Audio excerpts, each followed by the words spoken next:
Let's swing into the Warriors versus Rabbitohs, and of course, coming up against the Sharks next weekend. I was going to quiz you just quickly though about your feelings as a Dragons fan about like the best teams in the NRL, because the Warriors are third right now, 9-3. They've had 2 losses against the Raiders, who are a spot ahead of them, 10-3. So the Warriors definitely aren't as good as the Raiders. No surprises there. But we haven't had the Warriors versus Bulldogs matchup that I'm most curious in. And I need to check when the Warriors will be playing the Bulldogs, because that is going to be the most informative game so far. And they don't play them till round 23. So we'll have to wait and see about that one. But as a Dragons fan, who did you play this week? You had a win over someone. Broncos? Or was that last week? Broncos Knights. lost to the Sea Eagles. It was against the Knights because they were yapping Yes. about how Valentine Holmes backed up from Origin, but Kalen Ponga didn't. And the Knights suck. We've talked about that before. Whether it's the Knights or the Panthers being 14th, like, it's just NRL is such a fascinating competition for starters. Best competition, I'd say, in this part of the world. But there's like the Broncos, said it before, say it again. There's always a drama with the Broncos, even when there isn't a drama. Whether it's the Broncos themselves or the media, they just create a drama. So they're always a drama. Panthers are 14th, but they're still the juggernaut coming for everyone. So we'll see how that goes. And the Knights just straight up suck, but no one seems really keen to say they suck, because the coach just complains about everything else except his team being sucky. So that's I'm not a huge fan of the Knights, and I'm not surprised but I talked about it all season long. The Knights love New Zealand, so their Kiwi NRL pipeline's pretty good. But the Dragons handled their business against the Knights. But are you obviously the Warriors lost to the Storm as well. Sharks are 5th, so that's another little measuring stick coming up this weekend. But Dragons played the Warriors recently. We've had Dragons playing the Bulldogs, I know, this season. You've probably played the Raiders. Like, how are you feeling just about your fair rankings at the top of the NRL ladder? Played the Bulldogs in week 1 and they smoked us. The score line doesn't look as bad because I think the Dragons scored the last 2 or 3 tries, but it was a pretty comprehensive defeat. And I thought the Bulldogs were awesome in that game, but that was, week 1. So a fair bit has changed since then. Remember how the Warriors went in round 1 didn't exactly reflect what followed, or that was sort of round -1, I guess. That was over in Vegas. Dragons haven't played the Raiders yet. I think they play them once and it's later in the season, but I have seen obviously the Raiders play the Warriors twice, including the game the other week, which I was at. So I saw that nice up and close and get a better indication, as good an indication as you get on like the physicality of that Raiders team, who are like awesome. They're a fantastic team, especially in a wet weather game like that. And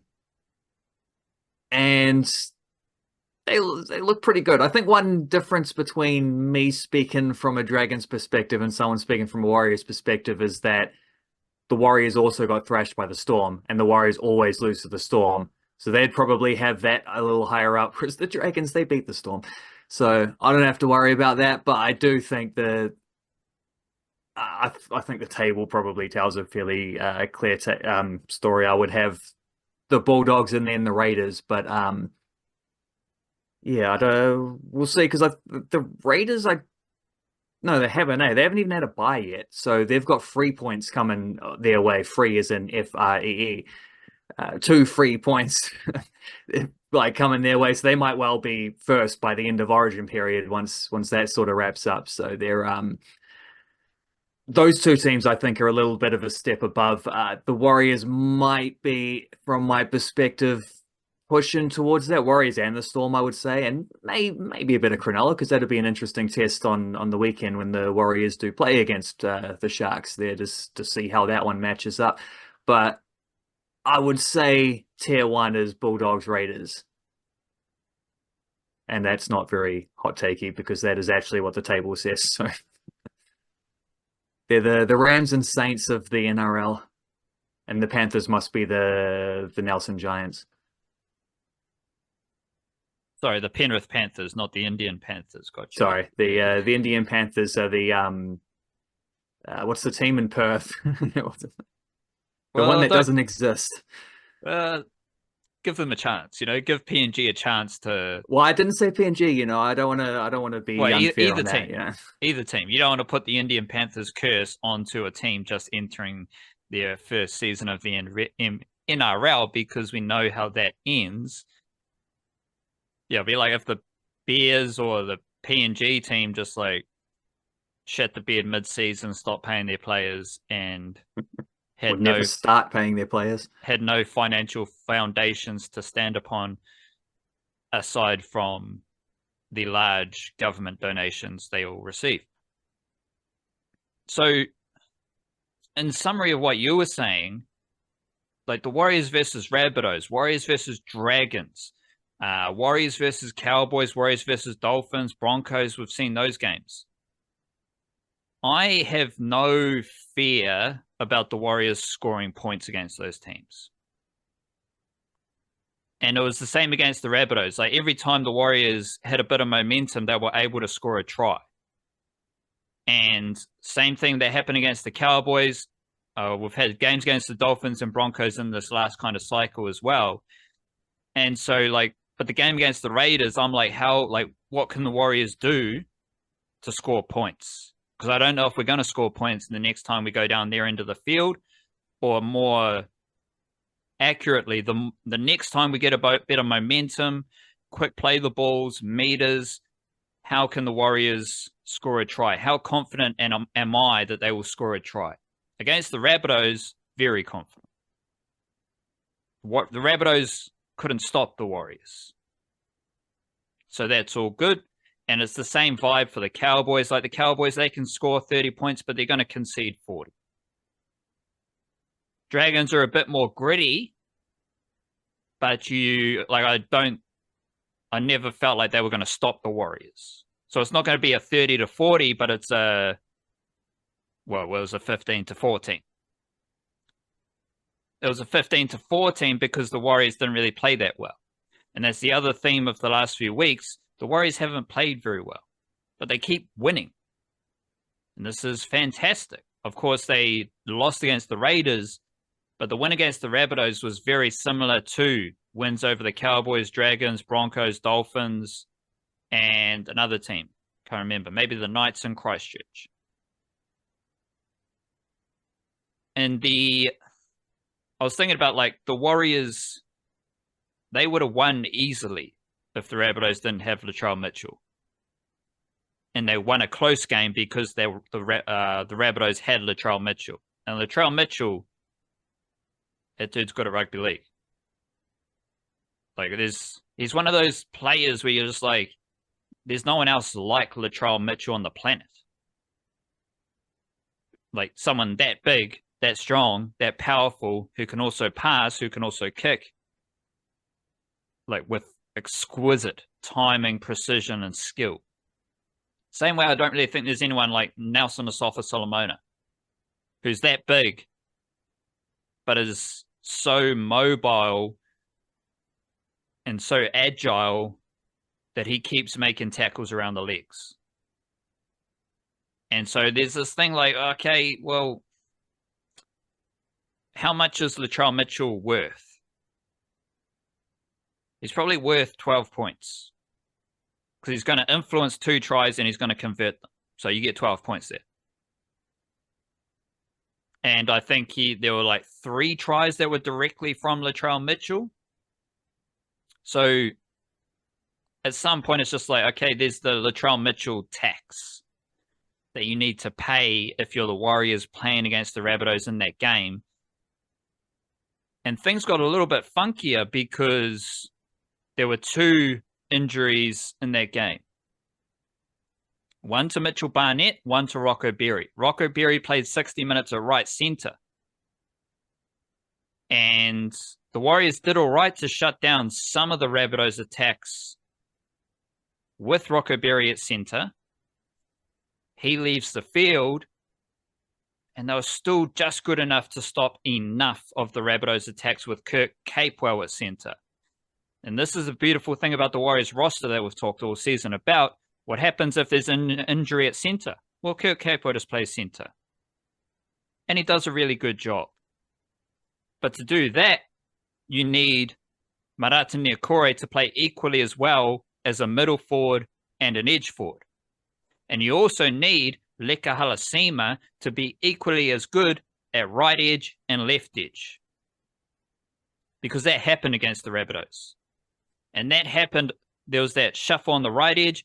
So Halasima started on the right edge where he scored his try, then he finished at left edge because Capewell had to move to right center. From left edge to right center, that whole right edge for the Warriors, that is the feeding zone for the Rabbitohs on their left edge. So it could have been a lot worse, I reckon, coming up against Latrell Mitchell. Obviously, you got Alex Johnson on that side of the field. You don't have Cody Walker, but the Rabbitohs' left edge, they were able to score some tries with and without Berry, but not enough to get the win. And that's another tick for Kurt Capewell covering multiple positions mid-game.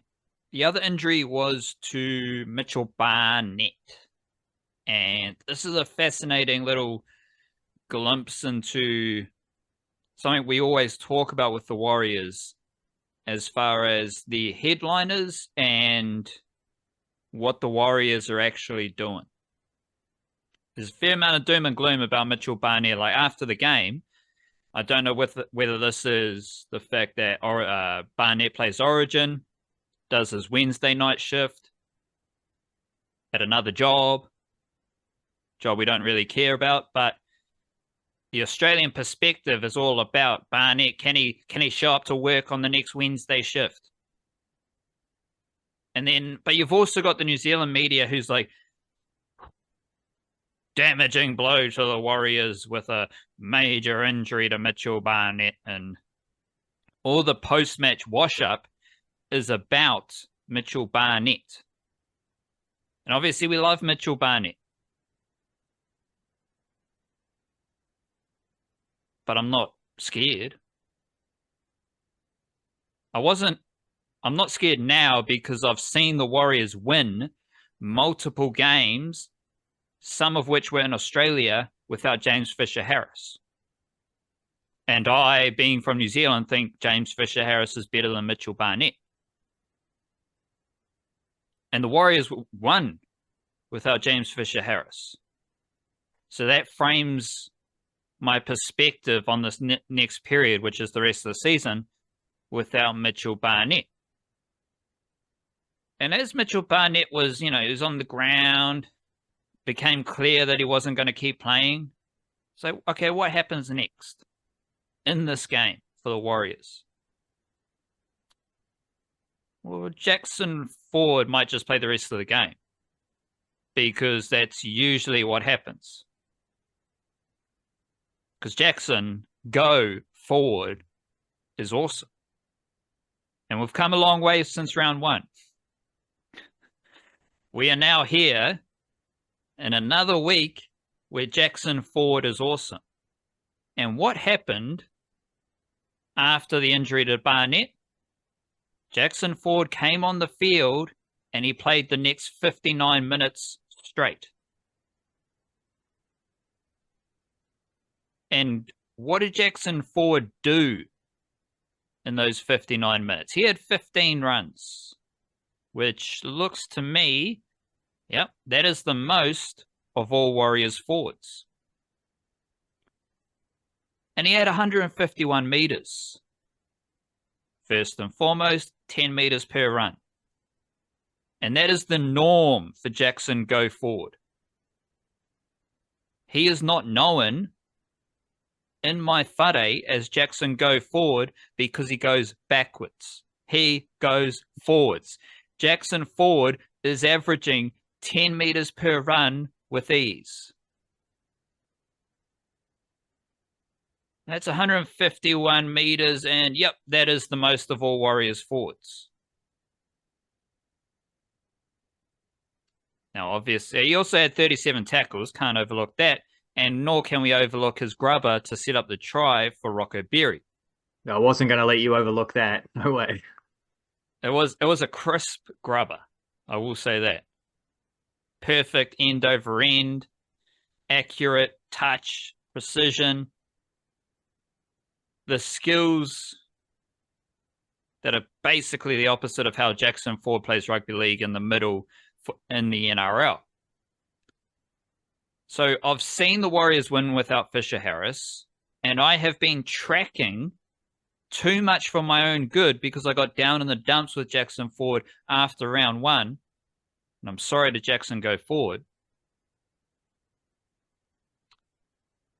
But now I've seen it for almost the whole season where Jackson Ford always goes forward. He plays big minutes. He always shows up to cover the inside shoulders, to make tackles that other blokes don't want to make, and to take a tough carry. And he's there. So how did the Warriors deal with the loss of Mitchell Barnett against the Rabbitohs? Well, Jackson Ford stepped up, as he usually does. How are the Warriors going to deal with the loss of Mitchell Barnett this season? Well, Jackson Ford is going to step up. Aaron Clark is going to do what he keeps doing. Fisher Harris, he's going to keep doing what he does. And, okay, there's a spot on the bench. What happens then? Take your pick of any young Warriors forward or slightly older forward, Bunty Afoa, Tom Ale, Tanner Stowers-Smith, Jacob Laban. Because if Jacob Laban, he can roll through the middle, but he can also play on an edge to make Marata Niakore play through the middle. So that, swing back to the Berry thing, because I skipped over this. The Warriors have Kurt Capewell playing multiple positions at a high level. And this is the thing about Roger Tuivasa-Sheck. This is why Roger Tuivasa-Sheck is so good. He is awesome. Because he plays 8 out of 10, fullback, wing, center, maybe number 6. And that goes into these other little versatile pockets. Capewell can play 8 out of 10, center or edge forward. Niakore, 8 out of 10, edge forward, middle. Leka Halasima, 8 out of 10, right edge, left edge. Adam Pompey, 8 out of 10, wing, center. There are these type of players throughout the whole roster. What happened when Tamaire Martin came on the field? He played dummy half. Did a job. He had 2 dummy half runs for 20 meters. Same 10 meters per run mark as Wade Egan, who had 5 runs for 54 meters. So Tamaire Martin, what's he doing? Playing at a solid level, whether it's in the halves, fullback, dummy half, middle forward. The Warriors are flush with these type of versatile players who rip in no matter what position they are playing. Swing back to the Barnett loss. The game went up a notch for the Warriors when Demitric Vaimauga and Halasima entered the arena. So Jackson Ford comes off the bench to replace Barnett. He's just going to go about his work. And let me simmer on this for a second. Barnett's more ruthless. Barnett's probably a better passer. And I'd say Barnett's a better leader.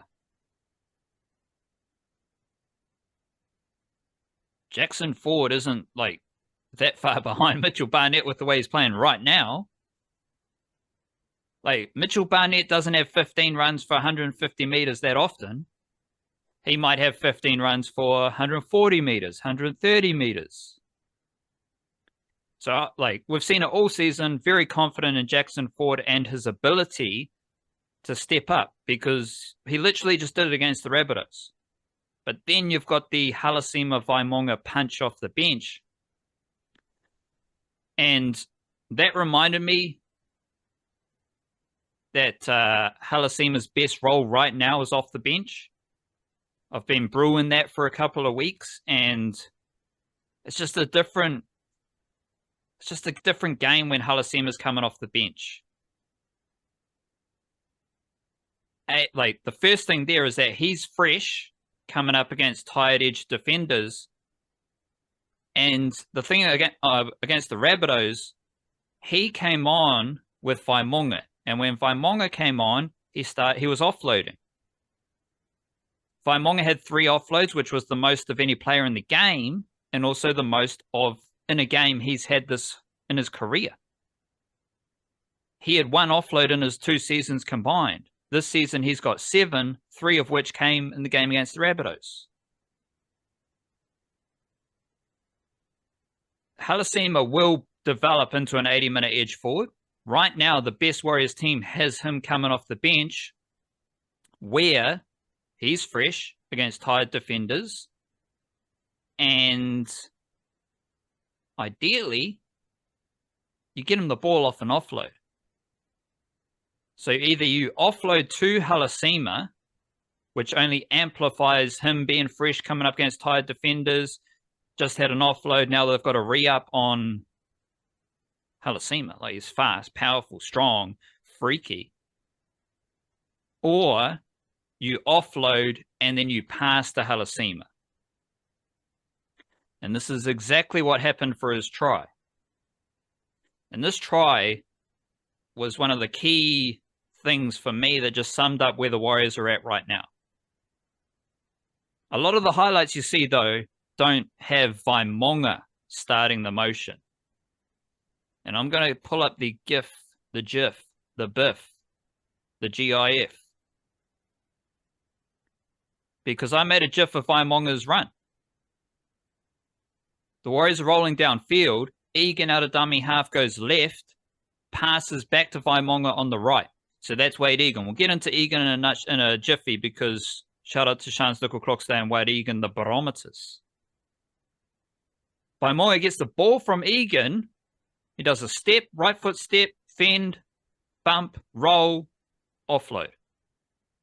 That's what starts the whole motion. In fact, Wade Egan starts it, but that's Vaimauga. And we've been saying it all season. Yes, Halasima's the headliner. He's the highlight reel. Aliatawa, Demitric Vaimauga, Jacob Laban, Tanistowers Smith, all these dudes are very good at rugby league. And Vaimauga started that. Well, he's the second player involved there with a big run, right foot step, fend, little bump, forward roll, offload off his knees. He offloads to Wade Egan.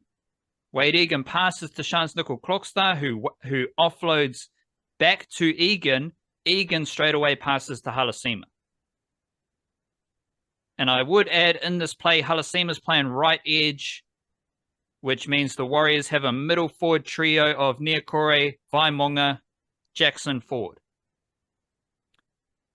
Early in the second half, no Mitchell Barnett, no James Fisher-Harris. They're not on the field. But Vaimauga starts the play. Halasima ends the play. Who touches the ball in this play, continuing on that theme? There's no Barnett. There's no Fisher-Harris. Harris-Tavita doesn't touch the ball. Luke Metcalf doesn't touch the ball. It's Egan, Vaimauga, Egan, Nicoll-Klokstad, Egan, Halasima. So the Warriors scored this completely razzle-dazzle, flashing potential, flashing their talents, their skills, their power, crazy try. Neither half touches the ball, and their 2 best middle forwards aren't even on the field. That is the stuff that is happening for the Warriors, along with the versatility that I think is overlooked when you're just like, oh, yeah, Metcalf moments, and he had his moment against the Rabbitohs with his try from dummy half, which it wasn't credited as a dummy half run yesterday, and it still isn't. So I don't know what constitutes a dummy half run when Luke Metcalf picks the ball up from dummy half, runs 85 meters to score, and it's not registered as a dummy half run. Metcalf had his moments. Hold that thought. Metcalf had his moments as usual. But all the buzz around Luke Metcalf, there's so much else happening. All the doom and gloom about Mitchell Barnett, there's so much more happening. And it's on display every single week for the Warriors. So let's say every second game the Dragons, because that's what it feels like for the Warriors, every second game the Dragons, one of their centers leaves the game injured. What is your solution?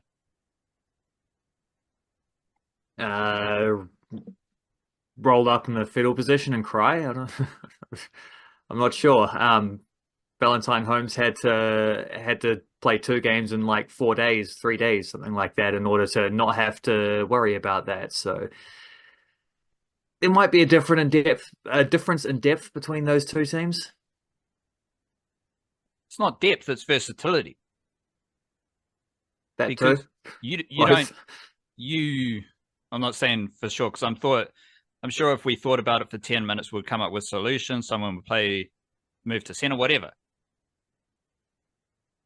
But you don't have 2 players that you can list right now who can move from their favored position to do a job in a second position without much decrease in level of performance.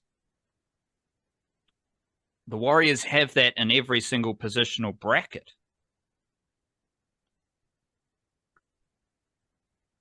And yeah, I'm just repeating myself at this stage. The thing in the halves is that we've still got this beautiful balance. So Luke Metcalf moments. I think he's still leading the Warriors for tries. 8 tries this season. Harris Tavita's only got 3 tries, but he's got 10 try assists. We just continue with this halves balance. Luke Metcalf, because again, do you see any headlines about Chanel Harris Tavita? No, all the headlines about Luke Metcalf, but his halves partner is leading the Warriors for try assists. And Metcalf's getting all the headlines because of the tries he scores. That's important. But, the halves setting up tries for others is also really important. So shout out to that halves balance. And you've got again, the Rabbitohs game, the Warriors went at their best, but they have that long game set up. And I still think the left and right foot kickers are massive in playing the long game. And you're starting to see the set for set, ball and play, long game strategy of the Warriors just form now that we've had a bunch of games to look at. But it wasn't necessarily evident against the Rabbitohs. The opposite was evident against the Rabbitohs. Lots of penalties, errors, more errors and penalties than usual. So instead of the set for set grind, keeping the ball in play, the Warriors, they couldn't do that because of the stop-start nature of the game. And also, a lot of the Rabbitohs tries came from the Warriors inviting them into their territory with an error, conceding a penalty. So then you're giving Latrell Mitchell an opportunity in your end to start the set of 6. And that's not a good recipe for controlling the game, but the Warriors went at their best. So they struggled to control the game and do what they want to do, which is set for set. But they were still able to win. And that's where I think I'm settling on this Warriors winning by any means. We've seen it like Broncos, Knights, Cowboys, Dragons, Dolphins, lose to the Raiders, win against the Rabbitohs. None of those games were Warriors at their best. And that by that, I mean Warriors doing what they want to do to control the game for 70 to 80 minutes. They didn't really do that in those wins, but they were able to win.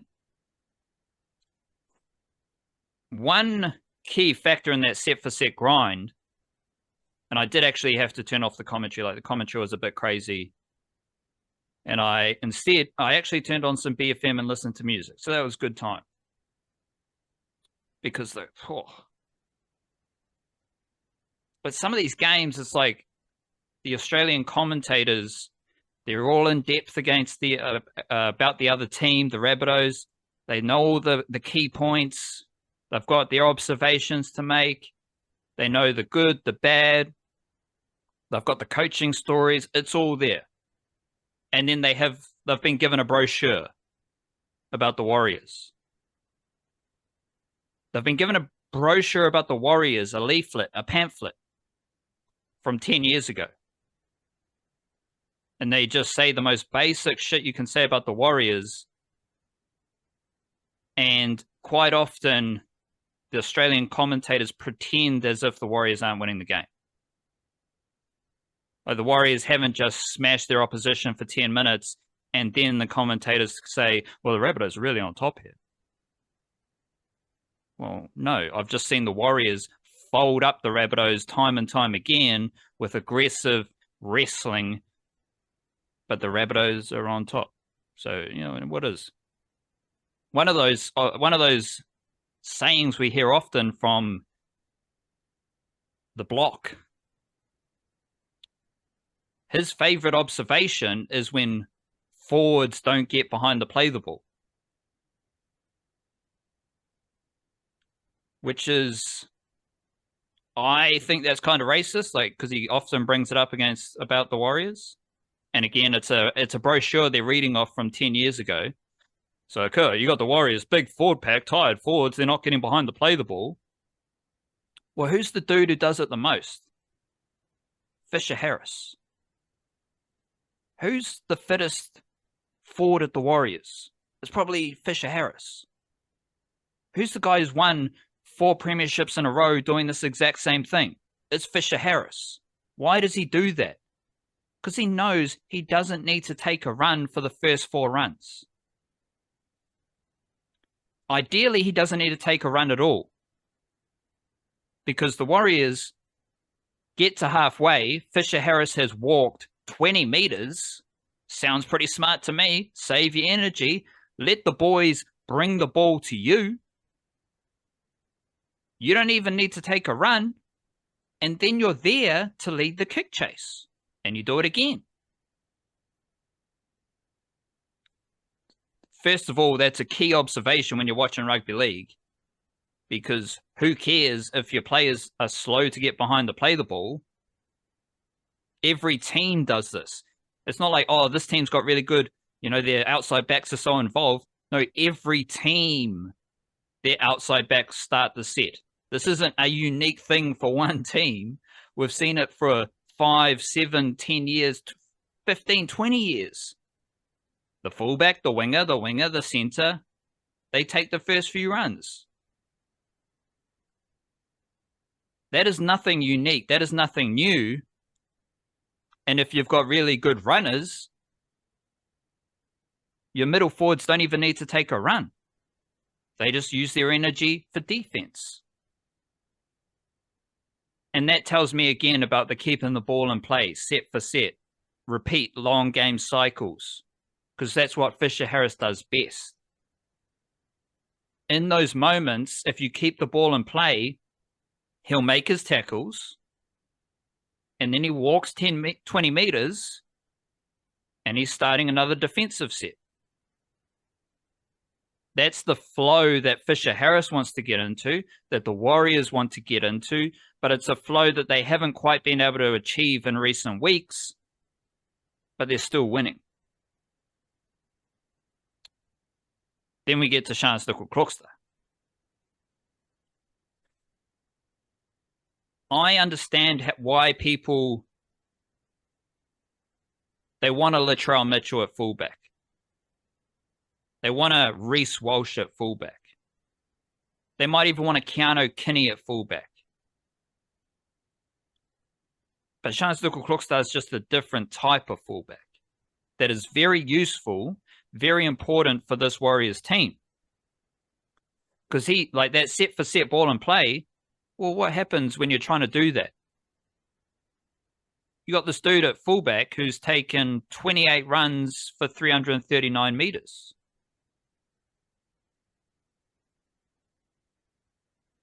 Latrell Mitchell isn't doing that at all. He's doing other stuff, but the Warriors need Nicoll-Klokstad. And like we've seen, like Nicoll-Klokstad has done this before. He's done it for New Zealand Kiwis with a broken rib. He's done it before for the Warriors. He's done it before for the Raiders. But he was quite lively in this game against the Rabbitohs. So it was a little bit extra. Scored a try, good footwork on the edge. Say it again. I don't know how he makes these meters. He doesn't look very big. Obviously, these dudes are massive muscularly, if that's a word. So yeah, Nicoll-Klokstad, his legs are bigger than our forearms, and that's great. Legs should be bigger than forearms. What am I saying? His calves are bigger than are bigger than our legs. His calves are bigger than my thighs, yeah, probably. I got some big legs. Nah, what am I saying? His calves are bigger than my thighs. And that is definitely the case for Roger Tuivasa-Sheck. But Nicoll-Klokstad is awesome. He's gonna take 2 runs every set. He's always attacking around the play of the ball, which is very important because that's where you can make a lot of meters, work over the middle defense. But his defense is the thing that I think is often overlooked. So his involvements with the footy, Reece Walsh doesn't take 28 runs into the defensive line. Latrell Mitchell doesn't take 28 runs into the defense. Those fullbacks are also not doing the defensive work of Nicoll-Klokstad. He saved 2 tries in the first quarter of the game. Try-saving tackle on Bentley Harpe, and then he held up someone, I think it was Ewan Aitken, got under him at the try line. Last week against the Raiders, I put this video in the preview to the Rabbitohs game. There was a play where he is in the defensive line 20 meters out, 30 meters out, and a very important thing about NRL Rugby League right now is how fast you are getting back to the defensive line. So it's one thing to be, yeah, he's mobile. He's fast. It's not it's sideways. It's going forward. But a very important thing about NRL defense is how quick you are from making the tackle to getting back to the defensive line. Because if you've got 2 markers and another dude who's a slow get back, he's out of the defense. So when that happened against the Raiders, Nicoll-Klokstad pushed into the defensive line just so it looked like there was a body there. But the defense is too slow to get back, so then Nicoll-Klokstad just takes on that role. So he pushes forward to make a tackle. The next play, he gets back to make sure a grubber goes out on the other side of the field in the in goal.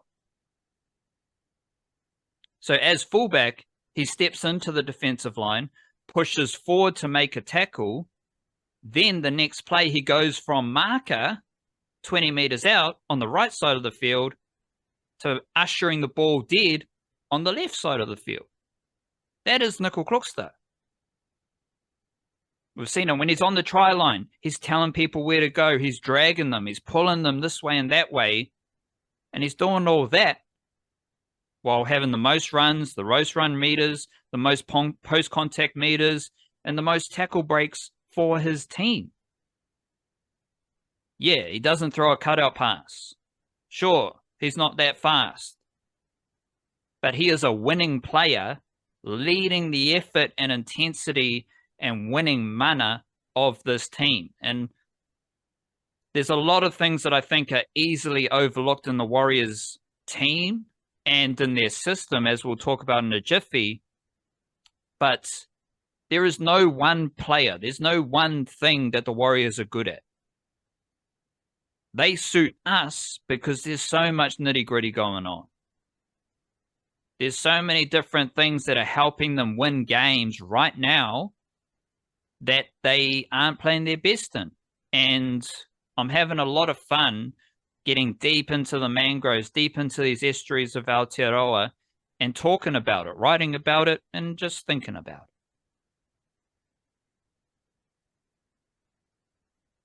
Yeah, I mean, when you listen to different types of fullbacks, the one that pops into my mind, because it's the one that everyone says, is the people who don't seem to want Nicoll-Klokstad fullback are the people who want Roger Tuivasa-Sheck fullback. But he's kind of the same. Like, he's also going to take 28 runs and get 300 meters. He's also going to make try-saving tackles. He's also very good at sweeping around behind to cover kicks and things like this. But he's also 8 out of 10, if not better, as a winger, and can score a couple tries and is a very good finisher and has a step at the line. And but he also, I mean, another similarity, he's not going to throw the cutout pass either. That's also not Tuivasa-Sheck's style of play. So it's a funny one there where that argument, and hopefully that has died down, because Nicoll-Klokstad was outstanding in that game, and it was, you know, one of the best showings in what has been a very good season for him. But also throughout Andrew Webster's time as coach, he's always backed Nicoll-Klokstad as fullback. He's clearly the type of fullback that he wants, because he's had opportunities to look in different directions. There was the Tuivasa-Sheck thing has been around for a little bit. The spell where Nicoll-Klokstad was required in the to play 5/8 for a bit last season, so Taine Taupike's getting games there. Like, there's been opportunities where they could have gone the other way. I mean, people want Taupiki back in the team now, by the sounds of it. It seems like he's carving up in reserve grade, but they're not talking about Nicoll-Klokstad now. It's getting him back in there on the wing, which it's an interesting one. Watene-Zelezniak did score a nice try, though, early in that game. He didn't seem to get very high up off the ground, but he got as high as he needed. Finished nicely, did what he needs to do. Taine Taupiki averages more meters on the wing than Watene-Zelezniak, which is absolutely ridiculous. He's half his size. Watene-Zelezniak hasn't got over 100 meters in his last 3 games. And he started that game well against the Rabbitohs, catching the bombs, scored his try. He was doing his work. But he's the best Warriors team, for what I'm saying, like the set for set grind. You need Watene-Zelezniak because he's just a big body.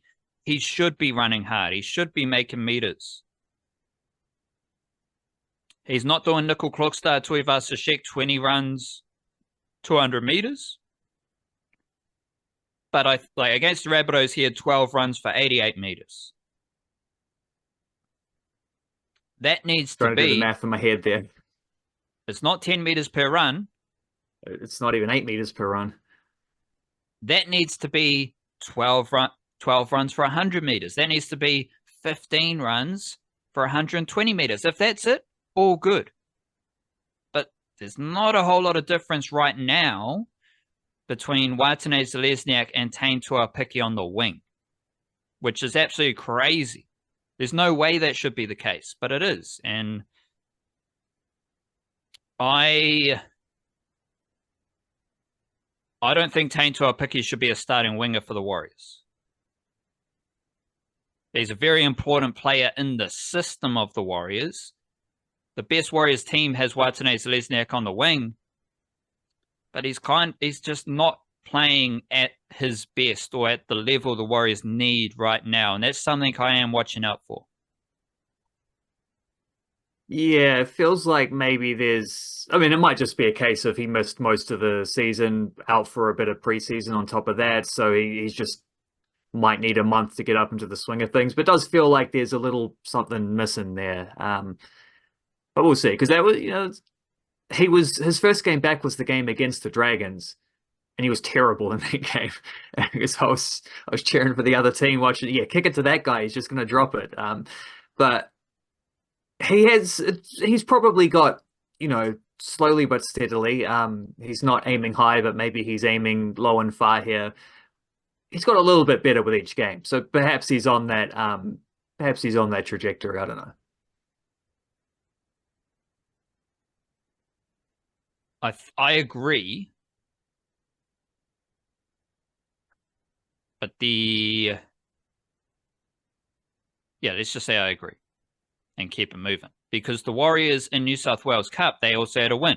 Warriors in Jersey Flegg, they also had a win. That's 3 wins against the Rabbitohs last weekend, all in Sydney. So again, Warriors, top of the table, not top of the table, they're doing well in the NRL, honkadori. Yeah, well, they're 11-1 in New South Wales Cup. And that's pretty damn impressive.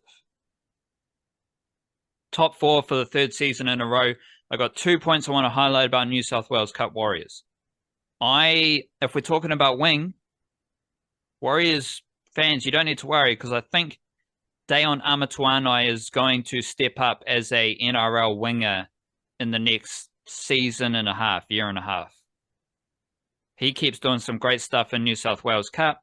He's Te Aroha Jr. from Wellington, who also spent time, I think he might have gone to Hatoporua College, excuse the pronunciation. So he spent time at Whititira as well. Came through the Warriors system, left the Warriors system when they were with Redcliffe, joined the Panthers. Now he's in his 4th season of New South Wales Cup. First 3 with the Panthers during their dynasty. Now he's come back to the Warriors.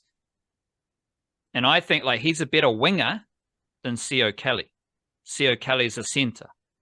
But Dayon Amatuanai, I think he's going to add depth to the NRL roster very soon.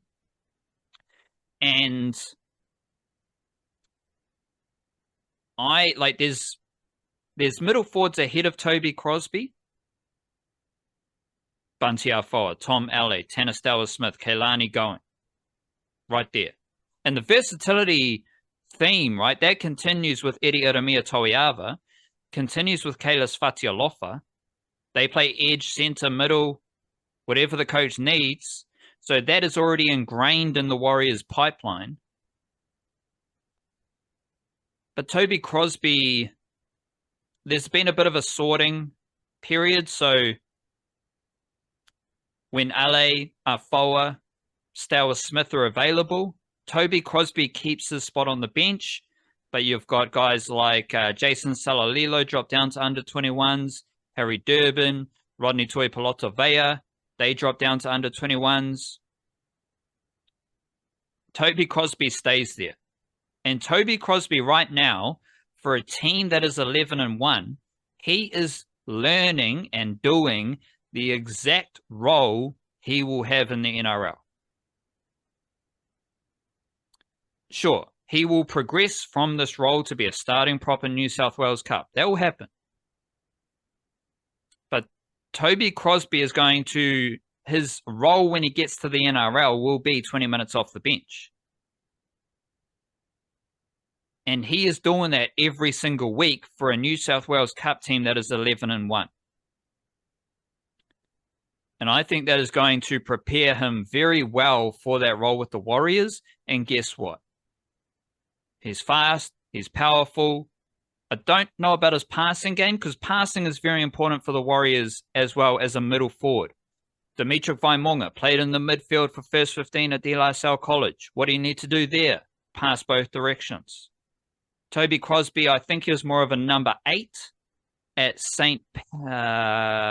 Patrick's Silverstream.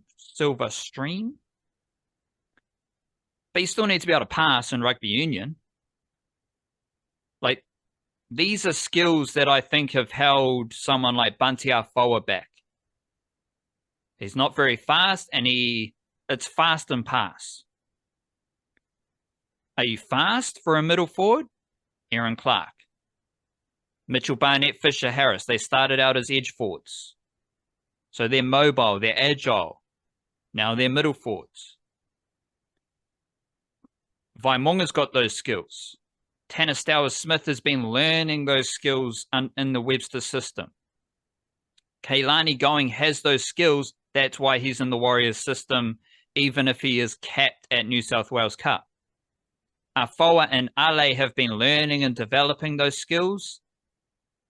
I kind of feel like Toby Crosby has those skills in abundance. And he's got that education under Andrew Webster at the Warriors for the last 2 years, as well as being an absolute freakazoid. The Jersey Flegg team, they also defeated the Rabbitohs, and we had Jet Cleary and Jack Thompson in the halves together, so that's always a fun combination.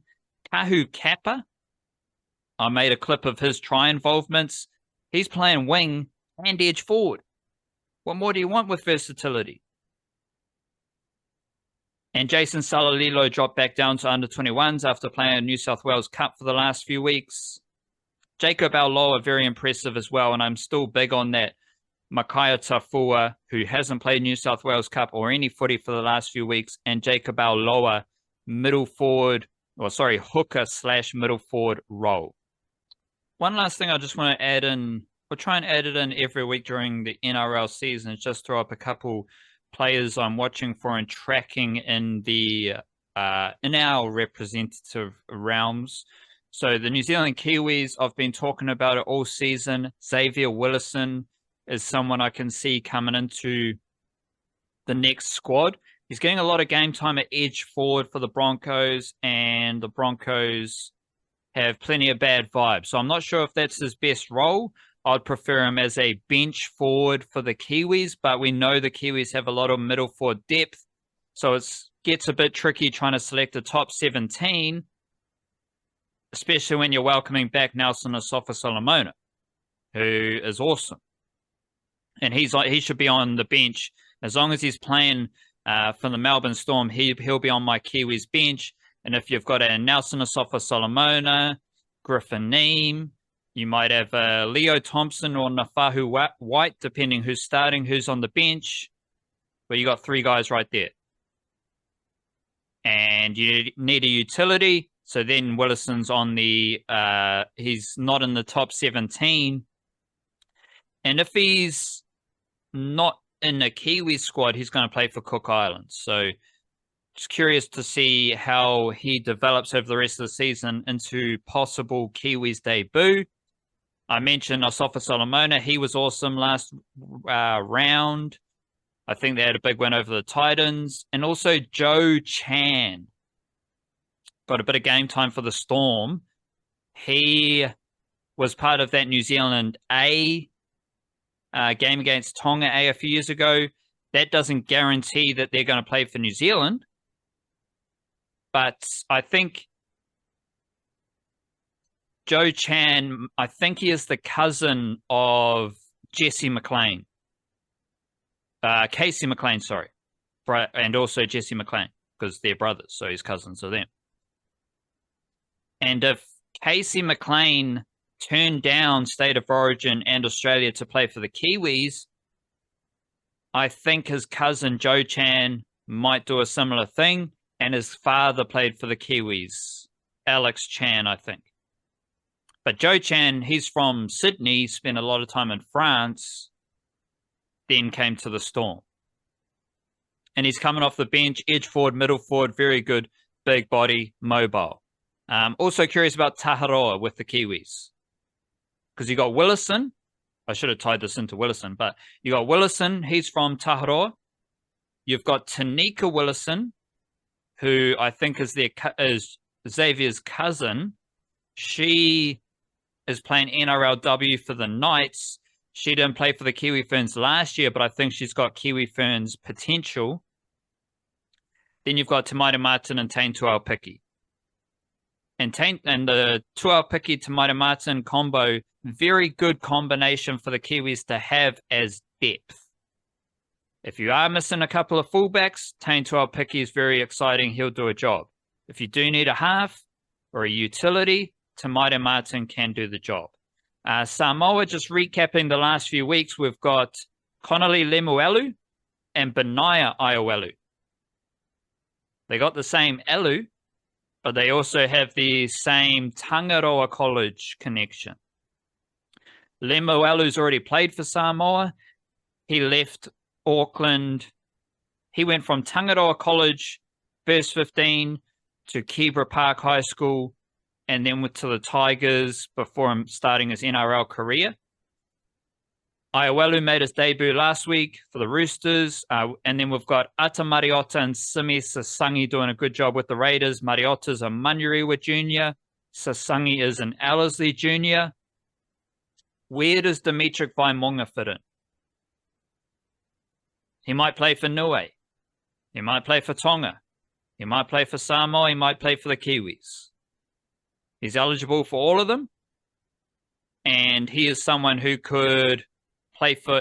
I think he's a international player by the end of the year. No idea who he's representing. And then, of course, Tonga, we've got Leka Halasima, Mangere East Junior, and Salisi Foketi, Manurewa Junior, who I've been talking a lot about in recent weeks as well.